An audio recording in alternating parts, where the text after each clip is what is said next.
महाशिवरात्रि का पावन पर्व इस वर्ष 26 फरवरी दिन बुधवार को है। महाशिवरात्रि का दिन भगवान शिव को प्रसन्न करने का सबसे बड़ा अवसर है। इस दिन भगवान शिव की विधिवत पूजा कर महाशिवरात्रि व्रत की कथा भी पढ़नी चाहिए। महाशिवरात्रि के दिन इस कथा का पाठ सुनने व करने से व्यक्ति के पाप कट जाते हैं और शिवलोक की प्राप्ति होती है। तो चलिए जानते हैं महाशिवरात्रि व्रत की कथा। कृपया वीडियो को अंत तक देखें और हमारे चैनल धर्म ग्रंथ को सब्सक्राइब जरूर करें। एक गांव में चित्रभानु नामक एक शिकारी रहता था। जानवरों की हत्या कर वह अपने परिवार को पालता था। चित्रभानु एक साहूकार का कर्जदार था, लेकिन उसका ऋण वह समय पर ना चुका सका। क्रोधित साहूकार ने शिकारी को शिव मठ में बंदी बना लिया। संयोग से उस दिन शिवरात्रि थी। शिकारी ध्यान मग्न होकर शिव संबंधी धार्मिक बातें सुनता रहा। चतुर्थी को उसने शिवरात्रि व्रत की कथा भी सुनी। शाम होते ही साहूकार ने उसे अपने पास बुलाया और ऋण चुकाने के विषय में बात की। शिकारी अगले दिन सारा ऋण लौटा देने का वचन देकर बंधन से छूट गया। अपनी दिनचर्या की भांति वह जंगल में शिकार के लिए निकल गया, लेकिन दिन भर बंदी गृह में रहने के कारण भूख प्यास से वह व्याकुल था। शिकार खोजता हुआ वह बहुत दूर निकल गया। जब अंधेरा हुआ तो उसने विचार किया कि रात जंगल में ही बितानी पड़ेगी।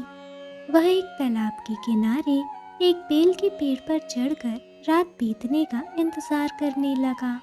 बेल पेड़ के नीचे शिवलिंग था, जो बेल पत्तों से ढका हुआ था। शिकारी को उसका पता न चला। पड़ाव बनाते समय उसने जो टहनियाँ तोड़ी वे संयोग से शिवलिंग पर जा गिरी। इस प्रकार दिन भर भूखे प्यासे शिकारी का व्रत भी हो गया और शिवलिंग पर बेलपत्र भी चढ़ गए। एक पहर रात्रि बीत जाने पर एक गर्भिणी हिरनी तालाब पर पानी पीने पहुंची। शिकारी ने धनुष पर तीर चढ़ाकर जो ही प्रत्यंचा खींची, हिरनी बोली, मैं गर्भिणी हूँ, शीघ्र ही प्रसव करूंगी। तुम एक साथ दो जीवों की हत्या करोगे, जो ठीक नहीं है। मैं अपने बच्चे को जन्म देकर शीघ्र ही तुम्हारे समक्ष प्रस्तुत हो जाऊंगी, तब तुम मुझे मार लेना। शिकारी ने प्रत्यंचा ढीली कर दी और हिरनी चली गई। प्रत्यंचा चढ़ाने तथा ढीली करने के वक्त कुछ बेलपत्र अनायास ही टूटकर शिवलिंग पर गिर गए। इस प्रकार शिकारी से अनजाने में ही प्रथम पहर का पूजन भी समाप्त हो गया। कुछ ही देर बाद एक और हिरनी वहां आई। शिकारी की प्रसन्नता का ठिकाना न रहा। समीप आने पर उसने धनुष पर बाण चढ़ाया। तब उसे देख हिरनी ने शिकारी से निवेदन किया कि मैं थोड़ी देर पहले ही ऋतु से निवृत्त हुई हूँ, अपने प्रिय की खोज में भटक रही हूँ। मैं अपने पति से मिलकर शीघ्र ही तुम्हारे पास आ जाऊंगी। शिकारी ने उसे भी जाने दिया। 2 बार शिकार को खोकर वह चिंता में पड़ गया। रात्रि का आखिरी पहर बीत रहा था। इस बार भी धनुष तिलक कर कुछ बेलपत्र शिवलिंग पर जा गिरे तथा दूसरे पहर की पूजन भी संपन्न हो गई। तभी एक अन्य हिरनी अपने बच्चों के साथ आई। शिकारी के लिए यह स्वर्णिम अवसर था। उसने शीघ्र ही धनुष पर तीर चढ़ा लिया।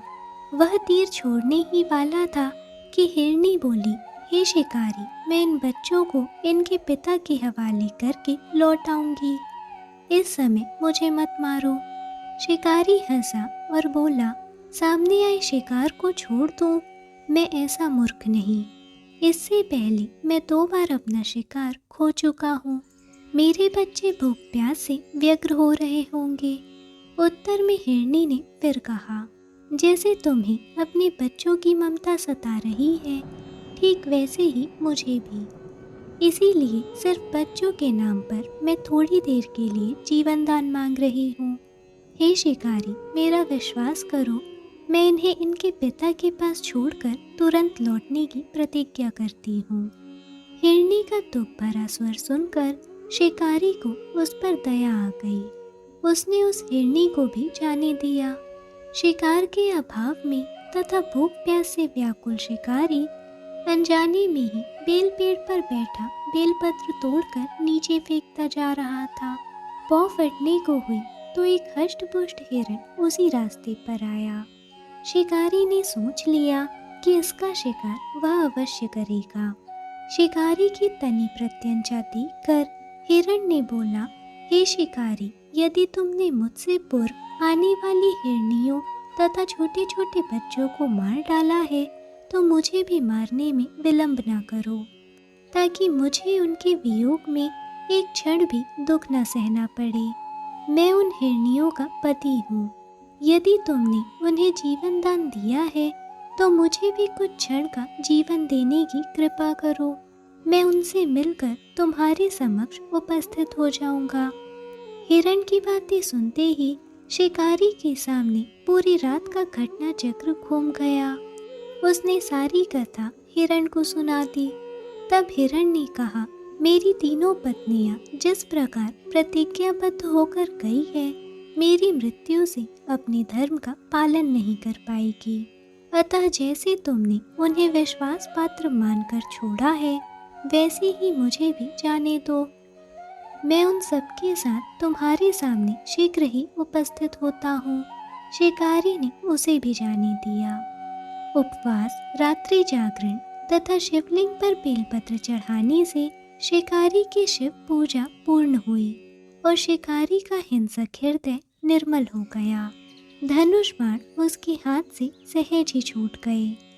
भगवान शिव की अनुकंपा से उसका हिंसक हृदय करुणा भाव से भर गया। वह अपने अतीत के कर्मों को याद कर पश्चाताप की आग में जलने लगा। थोड़ी ही देर बाद हिरण सपरिवार शिकारी के समक्ष उपस्थित हो गया ताकि वह उनका शिकार कर सके।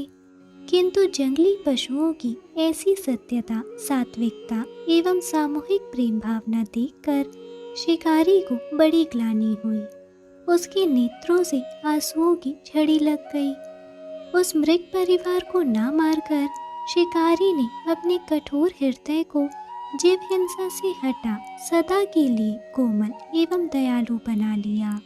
उसने मृग परिवार को जीवन दान दे दिया और अनजाने में ही शिवरात्रि के व्रत का पालन करने पर शिकारी को मोक्ष की प्राप्ति हुई। महादेव तो अनजाने में किए गए व्रत का भी फल दे देते हैं, पर वास्तव में महादेव उस शिकारी की दया भाव से प्रसन्न हुए।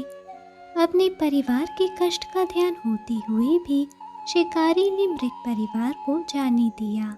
यह करुणा ही वस्तुतः उस शिकारी को उन पंडित और पुजारियों से उत्कृष्ट बना देती है जो कि सिर्फ रात्रि जागरण, उपवास एवं पंचामृत, बेलपत्र आदि द्वारा शिव जी को प्रसन्न कर लेना चाहते हैं।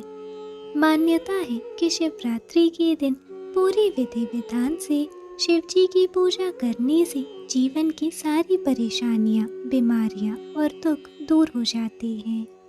शिव जी की कृपा से सुख, समृद्धि और खुशहाल पारिवारिक जीवन मिलता है।